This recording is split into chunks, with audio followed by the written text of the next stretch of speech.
আজকে আমরা যে সূরা থেকে ব্যাখ্যা শুনবো, সূরাটির কি নাম বলুন সবাই? আলে ইমরান। বলুন কি নাম? আলে ইমরান। এই সূরাটির মধ্যে মোট আয়াত আছে 200, রুকু আছে 20টি। সূরাটি নাজিল হয়েছে হিজরতের পরে, এজন্য তাফসীরের ভাষায় সূরাটিকে বলা হয় মাদানী সূরা। আমি আবার রিপিট করছি, আপনারা আমার সঙ্গে কণ্ঠে কণ্ঠ মিলিয়ে বলুন, আজকে আমরা যে সূরা থেকে ব্যাখ্যা শুনবো সূরাটির নাম কি? এই সূরার মধ্যে মোট আয়াত সংখ্যা কত? রুকু। এটি কি মাক্কি সূরা না মাদানী সূরা? আমরা 31 নং আয়াতের আলোকে ব্যাখ্যা শুনবো ইনশাআল্লাহ। আল্লাহ তাআলা বলেন, কুল ইন কুনতুম তুহিব্বুনাল্লাহ। হাবিব, আপনি জগৎবাসীকে বলে দিন, যদি তোমরা আল্লাহকে ভালোবেসে থাকো, ফাত্তাবিউনি, আমার অনুসরণ করো, আমার অনুকরণ করো। তাতে লাভ কি? ইউহিব্বুকুমুল্লাহ, স্বয়ং আল্লাহ তোমাদেরকে ভালোবাসবেন। সুবহানাল্লাহ বলেন। ওয়াগফির লাকুম যুনুবাকুম, আল্লাহ তোমাদের গুনাহগুলোকে ক্ষমা করে দিবেন। ওয়াল্লাহু গাফুরুর রহিম, আল্লাহ তাআলা ক্ষমাশীল, আল্লাহ তাআলা দয়াবান। বলেন সুবহানাল্লাহ। এই হচ্ছে তেলাওয়াতকৃত আয়াতের সরল অনুবাদ। এবার শুনবো ব্যাখ্যামূলক অনুবাদ, তারপরে ব্যাখ্যা ইনশাআল্লাহ। আল্লাহ তাআলা বলেন, হাবিব, আপনি জগৎবাসীকে বলে দিন, ইন কুনতুম তুহিব্বুনাল্লাহ, যদি তোমরা আল্লাহকে ভালোবেসে থাকো।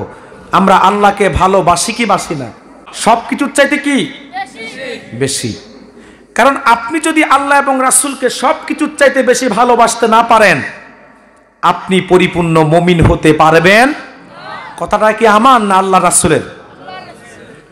সহিহ বুখারীর হাদিস, আনাস বিন মালিক বলেন, আল্লাহর হাবিব ইরশাদ করেছেন, লা ইউমিনু আহাদুকুম হাত্তা কুনা হাব্বা ইলাইহি মিন ওয়ালিদিহি ওয়া ওয়ালাদিহি ওয়ান নাসি আজমাইন।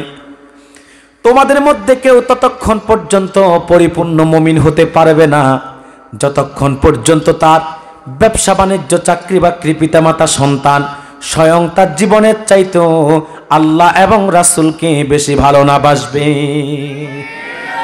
তা আমরা আল্লাহ এবং রাসূলকে জীবনের চাইতে বেশি ভালোবাসি। আল্লাহ বলেন, হাবিব, আপনি জগৎবাসীকে বলে দিন, ইন কুনতুম তুহিব্বুনাল্লাহ, যদি তোমরা আল্লাহকে ভালোবেসে থাকো, ফাত্তাবিউনি, আমার অনুসরণ করো, আমার অনুকরণ করো। কার? আল্লাহ রাসূলের। বলুন কার? আল্লাহ রাসূলের। তাতে লাভ কি? ইউহিব্বুকুমুল্লাহ, স্বয়ং আল্লাহ তোমাদেরকে ভালোবাসবেন। সুবহানাল্লাহ বলবেন না? আমরা আল্লাহর ভালোবাসা চাই, জোরে বলেন। একজন মুমিনের কাছে আল্লাহর ভালোবাসার চাইতে দামি আর কিছু হতে পারে না, ঠিক কিনা বলেন?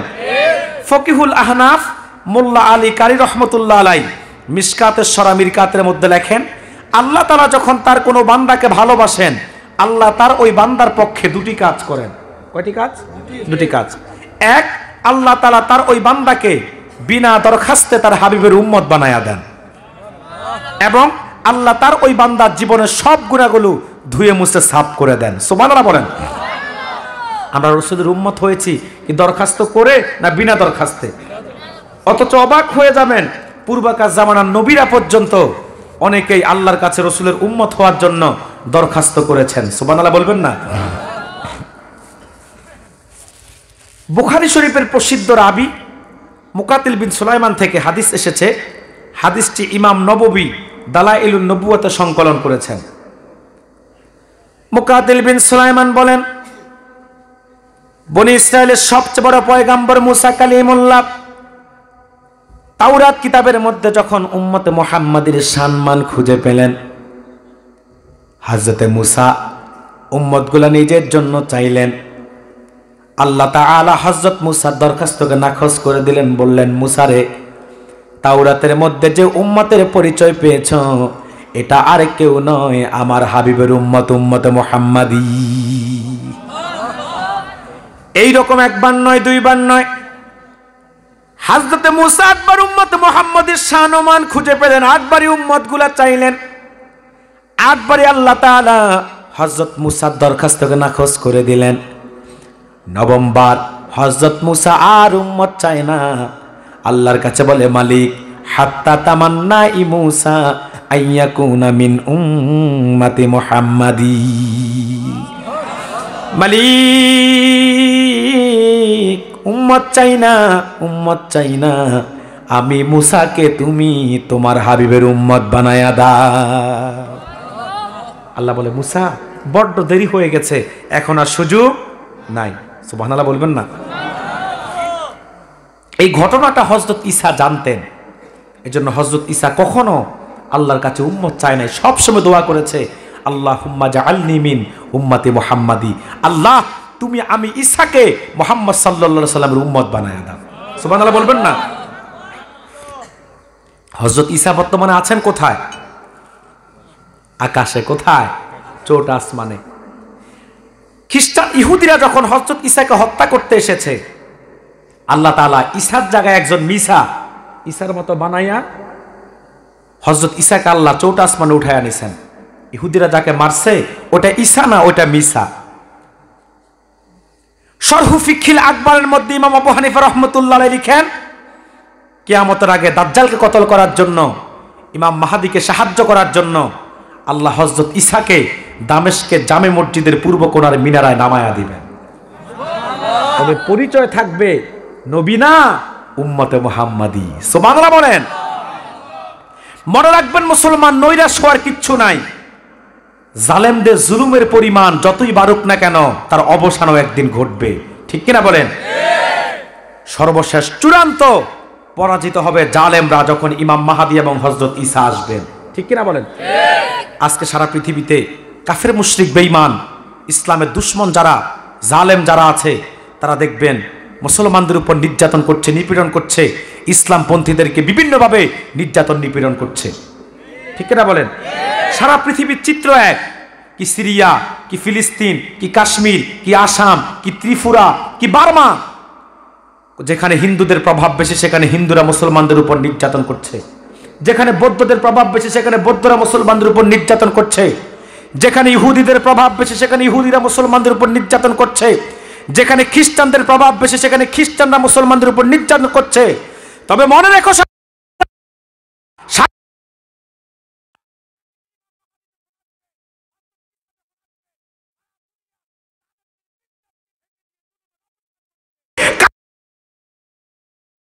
বলেন জুলুমের অবসান ঘটবে। ঠিক কিনা বলেন? আজকে তারা বাইতুল মুকাদ্দাসের মুসলমানদের উপর নির্যাতন করছে ইহুদিরা। রাষ্ট্র ইসরায়েলের ইহুদিরা বাইতুল মুকাদ্দাসে মুসলমানদের রক্তে রঞ্জিত করছে। হসপিটালে পর্যন্ত তারা বোমা মেরেছে। ঠিক কিনা বলেন? মনে রাখবেন, আজ হোক কাল হোক বাইতুল মুকাদ্দাস বিজয় হবে। ঠিক কিনা বলেন?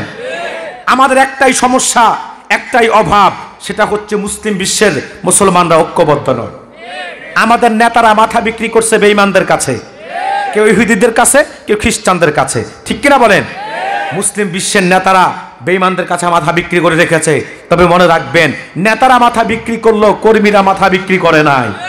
সারা দুনিয়ার 200 কোটি মুসলমান আমরা মাথা বিক্রি করতে জানি না, প্রয়োজনে মাথা দিতে জানি। প্রয়োজনে দিনের জন্য আমরা কল্লা দিয়ে দিব, তারপরও মাথা বিক্রি করতে পারি না। আজকে সারা পৃথিবীর 200 কোটি মুসলমান যদি এক হয়ে যায়, তো সারা দুনিয়ার জালেমরা লেজ গুটিয়ে ইঁদুরের গর্ত খুঁজবে বাঁচার জন্য। ঠিক কিনা বলেন? বলবেন হুজুর, বেঈমানদের মোকাবেলা আমরা করব কি দিয়ে? তাদের কাছে অস্ত্র আছে, তাদের কাছে যুদ্ধের সব সরঞ্জাম আছে, তাদের কাছে বিমান আছে, কামান আছে, অ্যাটম বোম তাদের কাছে, পারমাণবিক অস্ত্র তাদের কাছে। আমরা কি দিয়ে তাদের মোকাবেলা করব? নৈরাশ হওয়ার কিচ্ছু নাই।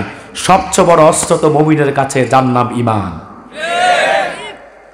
অস্ত্রের বলে, তরবারির বলে, কিংবা লোকবল, লোকসংখ্যার বলে ইতিহাস সাক্ষী ইসলামের বিজয় হয় নাই। ইসলাম বিজয় হয়েছে মুমিনের ঈমানের বলে। বদর যুদ্ধে মুসলমানের সংখ্যা কম ছিল না বেশি ছিল? বালাকোটে ইংরেজদের সংখ্যা বেশি ছিল, সাইয়েদ আহমদ বেরলভীর সাইয়েদ আহমদ বেরলভীর পক্ষে লোকের সংখ্যা কম ছিল। বাংলার সুলতান শাহজালাল যখন সিলেটে এসেছে, গোটা সিলেটে গৌর গোবিন্দের রাজত্ব চলেছে। শাহজালাল এবং তার সঙ্গী ছিল 313 জন। কিন্তু হুঙ্কার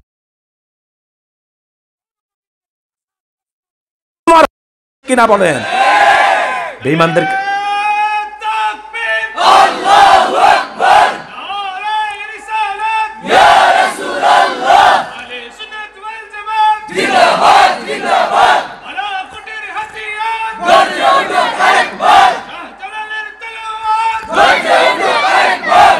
সম্মানিত সুধী, অতএব বেঈমানদের মোকাবেলা করার জন্য মুমিনের কাছে আছে সবচেয়ে বড় অস্ত্র, যার নাম ঈমান। ঠিক কিনা বলেন? ইমাম মাহদী আসবে, হযরত ঈসা আসবে, গোটা দুনিয়ার সকল জালেমের বিজদাতকে ভেঙে দিয়ে জুলুমের অবসান ঘটিয়ে কালিমার পতাকাকে, কালিমার ঝান্ডাকে আবার উদ্দিন করবে। তো হযরত ঈসা যে আসবেন, পরিচয় থাকবে কি নবী না উম্মতে মুহাম্মদী? সেজন্যই বলছি ভাইয়েরা আমার, হযরত মুসা দরখাস্ত করে রাসূলের উম্মত হতে পারেন নাই, হযরত ঈসাকে আল্লাহ তাআলা দরখাস্তের বিনিময়ে হাবিবের উম্মত বানিয়েছেন। কিন্তু আমি আপনি আজকে যারা এখানে ময়দানে বসা আছি, একজনও দরখাস্ত করতে হয় নাই, বিনা দরখাস্তে আল্লাহ আমাদেরকে তার হাবিবের উম্মত বানিয়ে দিয়েছে। মোল্লা আলী কারি বলেন, আল্লাহ যখন তার কোনো বান্দাকে ভালোবাসেন, প্রথমত আল্লাহ তাকে হাবিবের উম্মত বানায়া দেন, দ্বিতীয়ত আল্লাহ তার গুনাহগুলোকে ক্ষমা করে দেন। আমরা বিশ্বাস রাখি যে মালিক বিনা দরখাস্তে আমাদেরকে হাবিবের উম্মত বানিয়েছেন, তাওবার বিনিময়ে তিনি আমাদের জীবনের সব গুনাহগুলোকেও ধুয়ে মুছে সাফ করে দিবেন। আল্লাহ বলে, হাবিব আপনি জগৎবাসীকে বলে দিন, ইন কুনতুম তুহিব্বুন আল্লাহ, যদি তোমরা আল্লাহকে ভালোবেসে থাকো, ফাত্তাবিউনি, আমার অনুসরণ করো, আমার অনুকরণ করো। তাতে লাভ কি? ইউহিব্বুকুমুল্লাহ, স্বয়ং আল্লাহ তোমাদেরকে ভালোবাসবেন। এই আয়াতের মূল শিক্ষা হচ্ছে ইত্তেবায়ে রাসূল। এই আয়াতের মূল শিক্ষা কি? ইত্তেবায়ে রাসূল, রাসূলের আনুগত্য, রাসূলের ইতাআত। মনে রাখবেন মুসলমান, পৃথিবীতে যদি কেউ প্রভূত কল্যাণ পেতে চায়, পৃথিবীতে যদি কেউ রাসূলুল্লাহ, পৃথিবীতে যদি কেউ সফলতা পেতে চায়, কিংবা পৃথিবীতে জান্নাতের সুসংবাদ প্রাপ্তদের তালিকায় অন্তর্ভুক্ত হতে চায়, রাসূলের ইত্তেবার কোনো বিকল্প, রাসূলের ইত্তেবা তাকে করতে হবে। রাসূলুল্লাহর ইত্তেবাকে আল্লাহ তাআলা কতটুকু লাজিম করেছেন আর কতটুকু গুরুত্ব দিয়েছেন, কোরআনের দিকে তাকালেই দেখবেন আল্লাহ কোরআনের জায়গায় জায়গায় যেখানে নিজের আনুগত্যের কথা বলেছেন, সেখানে রাসূলের আনুগত্যের কথাও বলেছেন। যেখানে আল্লাহ নিজের আনুগত্যের নির্দেশ দিয়েছেন, সেখানে হাবিবের আনুগত্যের নির্দেশও আল্লাহ দিয়েছেন।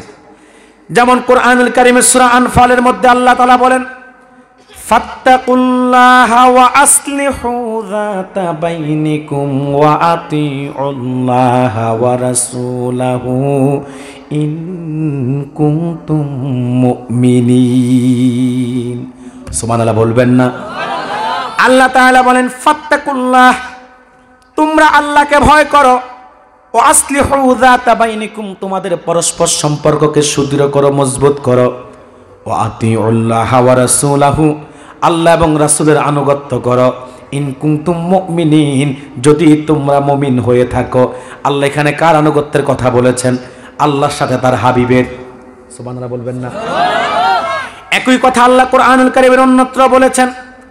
আল্লাহ তাআলা বলেন, ইয়া আইয়ুহাল্লাযীনা আমানুত্তাকুল্লাহা ওয়া কুলু কওলান সাদীদা ইউসলিহ লাকুম আ'মালাকুম ওয়া ইয়াগফির লাকুম যুনুবাকুম ওয়া মান ইউতি'ইল্লাহা ওয়া রাসূলাহু ফাকাদ ফাযা ফাওজান আযীমা। সুবহানাল্লাহ বলবেন না? আল্লাহ তাআলা বলেন, ইয়া আইয়ুহাল্লাযীনা আমানুত্তাকুল্লাহ, হে ঈমানদারগণ তোমরা আল্লাহকে ভয় করো, ওয়াকুলু কওলান সাদীদা, আর তোমরা সিধা কথা বলো, সত্য কথা বলো। তবে মনে রাখবেন, এমন এক সিচুয়েশনে আমরা আছি, বর্তমান এমন এক পরিস্থিতিতে আমরা আছি, না সিধা কথা বলা যায়, না সিধা কথা শুনতে পাওয়া যায়। কারণ কথা যত সিধা, অনেকের হয় অসুবিধা। সুদের বিরুদ্ধে কথা বললে সুদখোরের অসুবিধা আছে না নাই? ঘুষের বিরুদ্ধে কথা বললে ঘুষখোরের অসুবিধা আছে না নাই? দুর্নীতির বিরুদ্ধে কথা বললে দুর্নীতিবাজের অসুবিধা আছে না নাই? জুলুম, নির্যাতন, নিপীড়নের বিরুদ্ধে কথা বললে জালেমের অসুবিধা আছে না নাই?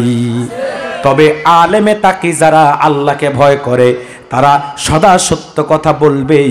কে রাজি হলো কে বেজার হলো সেটা তারা দেখবে না। ঠিক কিনা বলেন? সত্য কথা আপনাকে বলতেই হবে, নির্দেশ কার?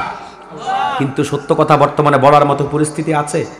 বর্তমানে সত্য কথা বললে স্টেজে দা নিয়ে দৌড়ায়, এমন দৃশ্য আপনারা দেখেছেন কি দেখেন নাই? কথা বলেন। আজকে সত্য কথা বলার মতো মানুষের বড্ড অভাব সমাজে, কিংবা যারা বলতে চায় তাদেরকে আমরা বলতে দেই না। সবচেয়ে বেশি বিপদে আছে আলেমরা, ওয়াইজরা, ইমামরা। ইমাম সাহেব মিম্বরে বসে হক কথা বলতে পারে না, সত্য বললেই ইমামের চাকরি যায়। ঠিক কিনা বলেন? দেখবেন ইমাম সাহেব সুদের বিরুদ্ধে বললে সভাপতি খেফে, ঘুষের বিরুদ্ধে বললে সেক্রেটারি খেফে, মদ, জুয়া, ইয়াবা, বাবা এগুলোর বিরুদ্ধে বললে তো কেশিয়ার সাহেব খেফে। বলে ইমাম সাহেব গাত্তি গোট্টা গোল, বাড়িতে চলে যান, চাকরি আপনার শেষ। বাজারের একটা দারোয়ানে চাকরি যেত নোটিশ লাগে, মিটিং হয়, কিন্তু ইমামের চাকরি যেতে মিটিং নাই, নোটিশ নাই, কোনো একজনের গায়ে লাগলেই চাকরি শেষ। ঠিক না বলেন? বেতন দেয় না 10,000, মাতবুরি করে ইমামের উপর 40,000 টাকা। আমার দেশে বর্তমানে সবচেয়ে বেশি অবহেলিত হচ্ছে ইমামরা। বর্তমানে বাজারে দ্রব্যমূল্যের যে উদ্যোগতি, কিন্তু সেই হিসাবে ইমামের বেতন কিন্তু তদানুপাতে হচ্ছে না। 1 কেজি পেঁয়াজ দেখলাম আজকে 250 টাকা, তেলের কেজি 250, চাউলের বস্তা 3,000, 3,500। এরপরে এমন জিনিস, একটা জিনিস আপনি পাবেন না যেটার দাম কম। বাজারে গেলে 500 টাকা নিয়ে আপনার 2 দিনের বাজার করেও আসা যায় না। এই পরিস্থিতিতে 5,000, 7,000 টাকা ইমামদের বেতন দিলে ইমামরা যে কোন পরিস্থিতিতে আছে সেটা আপনারা বুঝবেন না। আল্লাহর রাস্তে বলে দেয় বাদেশ্বরবাসী, অন্তত একজন ইমামের বেতন রাখবেন 15,000 টাকা। তাহলে ইমামরা অন্তত পক্ষে ডাল ভাত খেয়ে হলেও বাঁচতে পারবে। গোস্ত মাছ না হয় নাই খেলো, কারণ গরুর গোস্ত 1,000, খাসির গোস্ত 1200, মুরগি সোনালিটা 350 আর ফরমেরটা 250। ঠিক কিনা বলেন? তো গোস্ত মাছ না হয় নাই খেলো, কিন্তু অন্তত ডাল ভাত খাওয়ার ব্যবস্থা করতে হলো। অন্তত একজন ইমামের বেতন আপনারা 15,000 টাকা নির্ধারণ করতে হবে। মনে রাখবেন, মসজিদের সভাপতি, সেক্রেটারি, দায়িত্বশীল যারা আছেন, যারা ইমামদেরকে ন্যায্য বেতন দেন না, আল্লাহর আদালতে হাসর ময়দানে আপনারা দায় দিতে হবে আল্লাহর কাছে। ঠিক কিনা বলেন? যে দেশের মুসল্লিরা 200 টাকা 300 টাকা প্রতি মাসে ডিস বিল দিতে পারে, সে দেশের মুসল্লিরা অবশ্যই করলে 200 টাকা 300 টাকা করে প্রতিজন ইমামের বেতনও দিতে পারে। কিন্তু আপনারা সেই ক্ষেত্রে ইমামের ন্যায্য বেতন দেন না, ইনসাফ কায়েম করেন না। ঠিক কিনা বলেন? বললে বলে হুজুর আল্লাহ চালাইবে। তো বাজারে গেলে আপনার কথায় কথায় বলেন যে আলেমদের টাকায় বরকত আছে, তো যে মাছ আপনারা 200 টাকা দিয়ে কিনেন, ইমাম সাহেব 100 টাকা দিয়ে বলবে এটা তো আমার টাকা, এটাতে বরকত আছে, রেখে দাও। রাখবে? রাখবে? সব জায়গায় সমস্ত কৌশলা আপনার কি বলে প্রতারণা চলে না। অন্তত ইমামদের বেতন 15,000 টাকা করবেন, রাজি আছেন তো ইনশাল্লাহ? তো ইমামরা আছে বিপদেরা, সত্য কথা বলতে পারে না। আবার আমরা যারা ওয়াজের ময়দানে কথা বলি, মাহফিলে স্টেজ উঠার আগে আমাদেরকে মন্ত্র পড়া দেয়, হুজুর এই কথা বলবেন না, ওই কথা বলবেন না। বেটা, তো কোরআন হাদিসের হক কথা সব বলতে না পারলে দাওয়াত করতে তো কে বলছে? ঠিক কিনা বলেন? তবে আলহামদুলিল্লাহ আপনারা সিলেটের মানুষ, এদিক থেকে সচেতন। আপনারা ন্যায়ের পক্ষে আছেন, সত্যের পক্ষে আছেন। আপনারা সত্য বলতেও পছন্দ করেন, সত্য শুনতেও পছন্দ করেন। আল্লাহ এই ধারাকে অব্যাহত রাখুক বলি আল্লাহুম্মা আমিন। আল্লাহর নির্দেশ কি? অকুলু কাউলান সাদীদা, তোমরা সিধা কথা বলো, সত্য কথা বলো। তাতে লাভ কি? ইউসলিহু লাকুম আমালাকুম, আল্লাহ আমলগুলোকে সংশোধন করে দিবেন। ওয়া ইয়াগফির লাকুম যুনুবাকুম, আল্লাহ তোমাদের গুনাহগুলোকে ক্ষমা করে দিবেন। ওমাইয়ুতিল্লাহ ওয়া রাসূলাহু, আল্লাহ এবং রাসূলের আনুগত্য করো। ফাকাদ ফাজা ফাওজান আযীমা, আল্লাহ তাআলা তোমাদেরকে সফলতার শীর্ষ সোপান লাভ করিয়ে দিবেন। তো এখানেও আল্লাহ তার আনুগত্যের সাথে কার আনুগত্যের কথা বলেছেন? আল্লাহ রাসূলের। বলুন কার? আল্লাহ রাসূলের। এখন প্রশ্ন হলো যে হুজুর আল্লাহর আনুগত্য কি, রাসূলের আনুগত্য কি? আমি কি ব্যাখ্যা করব? আল্লাহ নিজেই ব্যাখ্যা করেছেন কোরআনুল কারীমের অন্যত্রে। আল্লাহ তাআলা বলেন মাইয়ুতির রাসূলা ফাকাদ আতা আল্লাহ, রাসূলুল্লাহর আনুগত্যটাই হলো আল্লাহর আনুগত্য। তার মানে ১৫০০ বছরের উম্মার ইহজাগতিক কল্যাণ এবং পরজাগতিক মুক্তির জন্য রাসূলুল্লাহ যে আদর্শ, রীতি, নীতি, সুন্নাত, তরিকা, সিস্টেম, পদ্ধতি নির্ধারণ করেছেন, সেটার আনুগত্য যে করবে অটোমেটিক তার দ্বারা আল্লাহর আনুগত্য হয়ে যাবে। আর সে আনুগত্য রাসূল রেখে গিয়েছেন এক সুমহান আদর্শ ঘোষণা কার? আল্লাহ কোরআনুল কারীমের মধ্যে বলেছেন লাকাদ কানা লাকুম ফি রাসূলিল্লাহি উসওয়াতুন হাসানাহ, আল্লাহ বলেন নিশ্চয়ই তোমাদের জন্য মুহাম্মদ সাল্লাল্লাহু আলাইহি সাল্লামের মধ্যেই রয়েছে সর্বোত্তম আদর্শ। আদর্শ রাসূল রেখে গিয়েছেন, কিয়ামত তো যে আদর্শের সাথে কারো আদর্শের তুলনা চলবে না। ঠিক কিনা বলেন? পূর্বকার কোন নবী রাসূলের এত উত্তম আদর্শ ছিল? সকল নবী রাসূলের আদর্শ উত্তম, তবে সর্বোত্তম মুহাম্মাদুর রাসূলুল্লাহ। সুবহানাল্লাহ বলেন। রাসূলের আদর্শ কেমন ছিল যদি সেটাকে জাস্টিফাই করতে হয়, রাসূলের চারিত্রিক সনদটা একটু দেখতে হবে। কারণ প্রত্যেকটা মানুষেরই এক একটা আদর্শ আছে, তবে কারটা ভালো কারটা মন্দ সেটা আপনাকে জাস্টিফাই করতে হলে তার চরিত্র খুঁজতে হবে, তার চরিত্র কেমন দেখতে হবে, জানতে হবে। যার চরিত্র ভালো তার আদর্শও ভালো হয়, যার চরিত্র খারাপ তার আদর্শ মন্দ হয়। আমার নূর নবীর যে আদর্শ, যে চরিত্রের উপর প্রতিষ্ঠিত, সে আদর্শেই চরিত্রের ব্যাপারে কেমন ছিল সেই ব্যাপারে ১,৫০০ বছর আগে আল্লাহ তাআলা নিজেই সার্টিফিকেট দিয়েছেন, কি দেন নাই? কথা বলেন না কেন? শুধু আল্লাহ সার্টিফিকেট দিয়েছেন তা নয়, আরবের কাফেররা রাসূলের দ্বীনকে যদিও গ্রহণ করে নাই, কিন্তু এক বাক্যে বলতো মুহাম্মদ আল আমিন, মুহাম্মদ আমানতদার। আরবের বুকে মুহাম্মদের চাইতে ভালো মানুষ আর একজনও নাই। আরবের কাফেররা তাদের দামি সম্পদগুলো আমানত রাখতো রাসূলুল্লাহর কাছে, তাদের নেতা আবু জাহেল, আবুল আহাব, উতবা সাহেবের কাছেও রাখতো না। কারা যা তারা মনে করতো নেতাটা সুযোগ পাইলে জনগণের টাকা আমানত কেমনে রাখবে। আপনি ঠিক বললো ঠিক, না বললো ঠিক, ঠিক কিনা বলেন? যারা জনগণেরটা নিজেরা খায়, বাজেট হয় ১ লাখ টাকা, জনগণ পায় ২০,০০০ টাকা, আছে না নাই? এক অফিস থেকে আরেক অফিসে ফাইল যাইতে যাইতে আস্তে আস্তে কমে। কথা বলেন না কেন? যদি বাজেট হয় ১,০০০, বাজেট হয় ১,০০০, জনগণ পায় ২০০, বাকিটা মাঝখানে শেষ, রাঘব বোয়ালরা খেয়ে ফেলে। ভাইরা আমার, এই জন্য নেতাদেরকে তারা বিশ্বাস করতো না। তারা বলতো যদিও নেতাদেরকে আমরা মানি, নেতাদের অনুসরণ করি, কিন্তু আমাদের নেতারা আমানতদার না, তারা খেয়ানতকারী। আবু জাহেল, আবুল আহাব, উতবা সাহেবা, এদের কাছে দামি জিনিস, দামি সম্পদটা জমা করে রাখা যাবে না, কারণ রাখবো একরকম, ফিরে পাবো আরেক রকম, জনগণেরটা নেতারা ভোগ করবে। তো এই জন্য তারা জিজ্ঞাসা করলো, তো এই আরবের বুকে কে আছে আমানতদার, কার কাছে দামি সম্পদ রাখা যায় আমানত?